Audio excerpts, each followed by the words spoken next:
Good morning students. आज हम कक्षा 4 विषय हिंदी फर्स्ट का पाठ 11 कबीर के दोहे, कबीर के दोहों का भावार्थ समझेंगे। ठीक है, इनका अर्थ समझेंगे। दोहरान में रिवीजन में इस पाठ का अध्ययन करेंगे।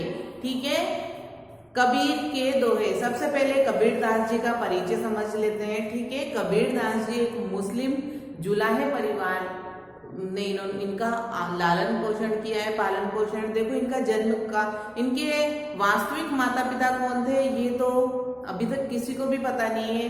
ठीक है, ये देखो इनको नीरू और नूरा नामक दो मुस्लिम व्यक्तियों ने इनका पालन पोषण किया था, जो मुस्लिम समाज में मुस्लिम धर्म के जुलाहा परिवार से थे।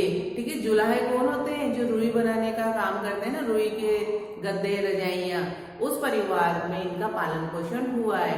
ठीक है, इनका जन्म 1440 ईस्वी में हुआ था। इनके गुरु का नाम रामानंद था।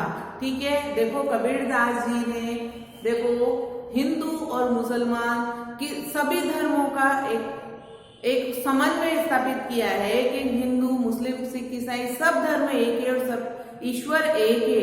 उसको जाति पाति में नहीं बांटना चाहिए। इसके अलावा इन्होंने देखो जीवन के जो अटूट सत्य है ना, जीवन की नीति परक जो बातें हैं उनको भी अपने दोहों के माध्यम से समझाया है। तो आज हम इस पाठ में इस है ना कबीरदास जी के नीति के दोहों का भावार्थ समझेंगे। जो नीति की सटीक बातें होती है ना, नैतिक बातें, तो उनको बारे में हम इस पाठ में समझेंगे।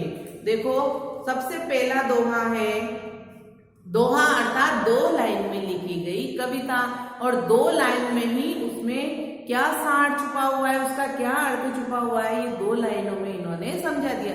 सभी दोहों का अलग अलग अर्थ है और अलग अलग नीति की बातें सभी में दोहों में बताई गई है।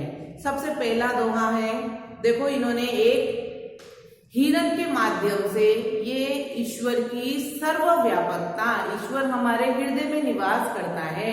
ये मंदिरों मस्जिदों में इनमें ढूंढने से ईश्वर नहीं मिलता, ईश्वर अपने हृदय में निवास करता है। जब तो कहते हैं आत्मा ही परमात्मा है। ठीक है, आत्मा परमात्मा एक ही है।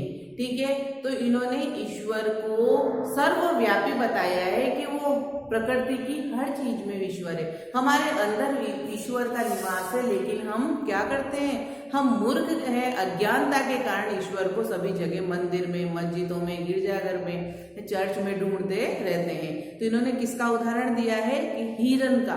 देखो कस्तूरी कुंडली बसे, कस्तूरी अर्थात एक सुगंधित पदार्थ, कस्तूरी, और कुंडली अर्थात नाभि, नाभि होती है ना, नाभि जो पेट में बीच में होती है नाभि, तो ये मनुष्य के साथ साथ जीव जंतु के सबके होती है नाभि।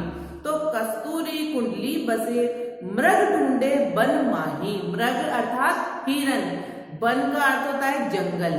ठीक है, तो यहाँ पर कबीरदास जी क्या कह रहे हैं कि कस्तूरी जो सुगंधित पदार्थ है वो हिरण की नाभि में ही रहता है।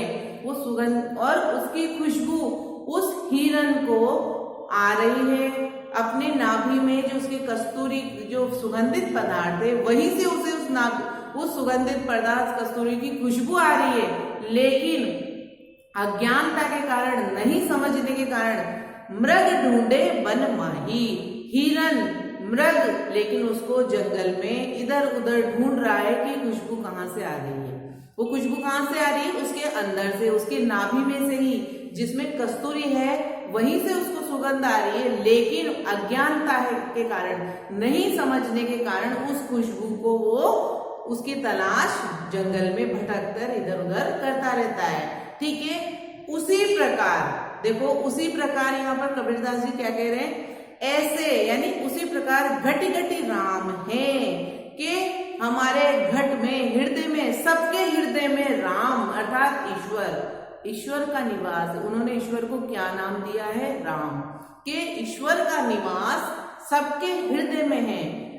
दुनिया देखे नहीं, लेकिन इस दुनिया में अज्ञानता है, भ्रम में जी रहे हैं लोग, जाति पाति के भेदभाव में जी रहे हैं, और भ्रम के कारण उनको वो ईश्वर अपने अंदर दिखाई नहीं देता। सबके हृदय में ईश्वर का निवास है, लेकिन अज्ञानता और भ्रम के कारण वो उसको इधर उधर ढूंढते रहते हैं। किसका उदाहरण दिया है यानी हिरण का, कि हिरण की नाभि में ही है ना कस्तूरी वो सुगंधित पदार्थ है, लेकिन अज्ञानता के कारण उसको ढूंढने के लिए वो जंगल में इधर उधर वन में भटकता रहता है। उसी प्रकार मनुष्य के हृदय में ईश्वर का निवास होता रहता है, लेकिन अज्ञानता के कारण है ना भ्रम के कारण वो उसको संसार में मंदिर मस्जिद गिरजाघर इनमें ढूंढता रहता है।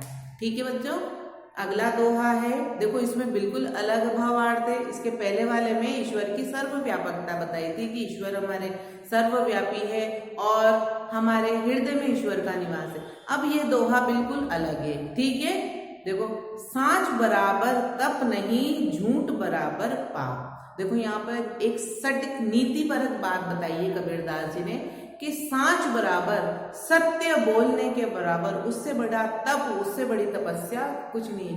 देखो सच बोलना भी एक तपस्या के समान ही है।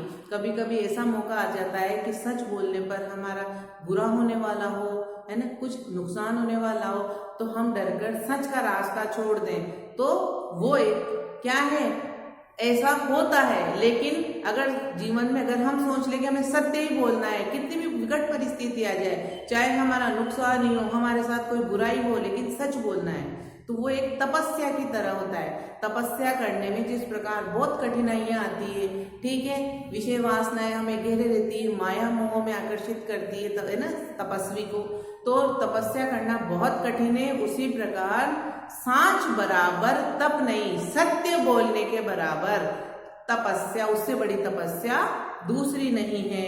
और झूठ बराबर पाप, और झूठ के रास्ते पर चलना, झूठ बोलना, इससे बड़ा पाप दूसरा नहीं है।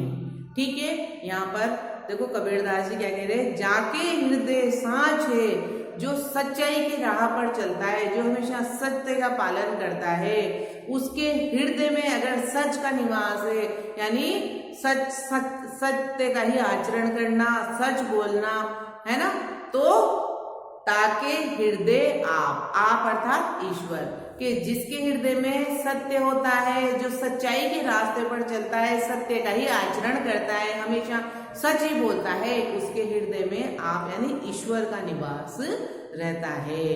ठीक है बच्चों, तो यहाँ पर सत्य बोलना या सच की राह पर चलना, उसको एक तपस्या के समान यहाँ पर कबीरदास जी ने बताया है।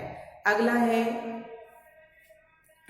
देखो आज हम केवल 2 ही दोहे पढ़ेंगे, उसके आगे के दोहे हम नेक्स्ट वीडियो में उनका अध्ययन करेंगे, उनका भावार्थ नेक्स्ट वीडियो में समझेंगे। ठीक है बच्चों, थैंक यू।